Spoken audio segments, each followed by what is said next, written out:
Hi everyone. We're going to establish trig identities by dividing and factoring.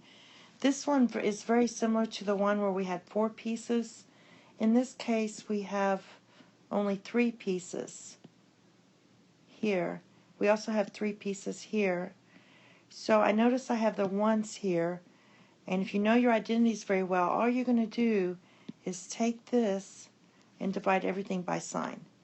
So every piece, the 3 pieces, you're going to divide by sign.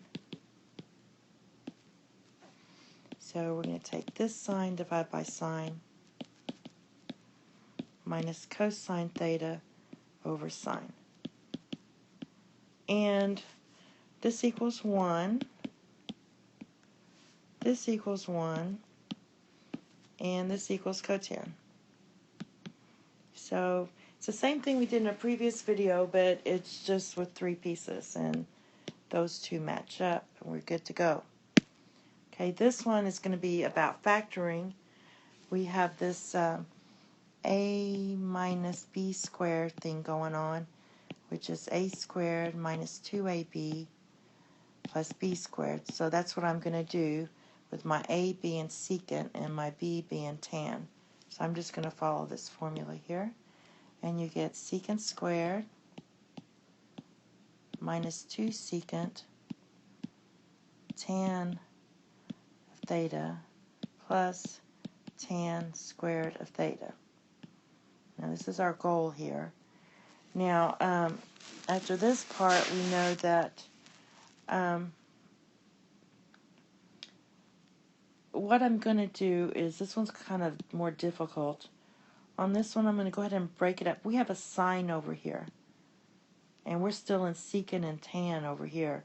So I'm going to break this up in terms of sine and cosine.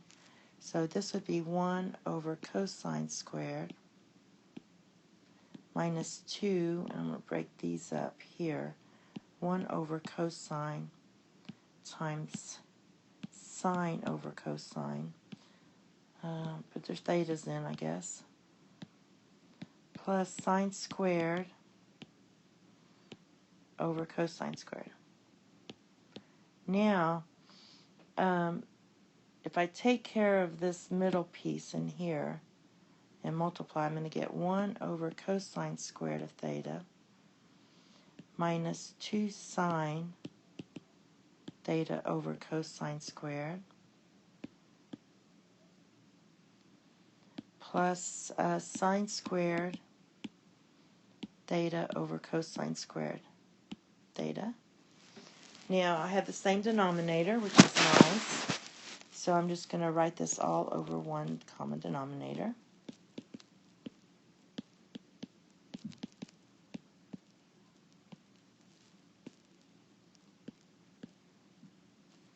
Now remember I have sine here.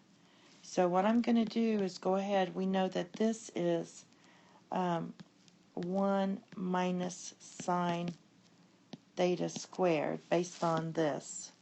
I'm just putting it back together. And we also know that the denominator can be written as 1 minus sine squared of theta. Okay, now I'm going to break this up, and we're almost done. I'm going to break up my numerator and write it out. Just expand it.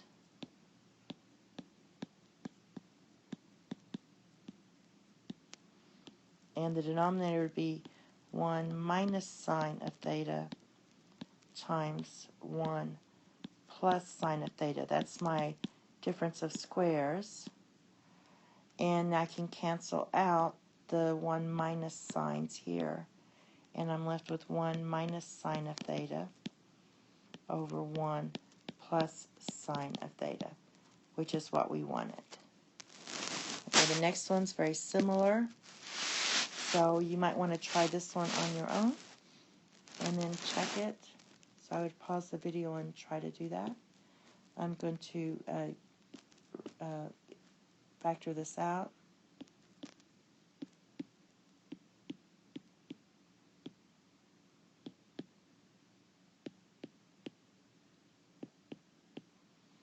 Then what I'm going to do is write it in terms of sine and cosine, because we have this cosine here. So this is 1 over sine squared minus 2 times 1 over sine times cosine over sine. And go ahead and put your thetas in. I get lazy. Plus cosine squared over sine squared. Yeah, I'm going to go ahead and write this. This right here is sine squared as well. Sine times sine is sine squared, so our common denominator is sine squared. It's going to be 1 minus 2 cosine of theta plus cosine squared of theta.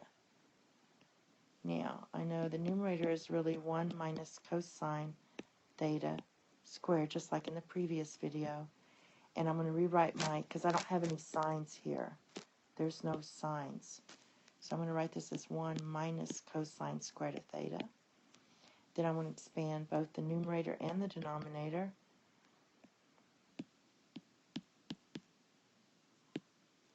And the denominator would be 1 minus cosine times 1 plus cosine. And when you get rid of those, we have our desired result. It matches up. Okay, thank you. Have a nice day. Bye-bye.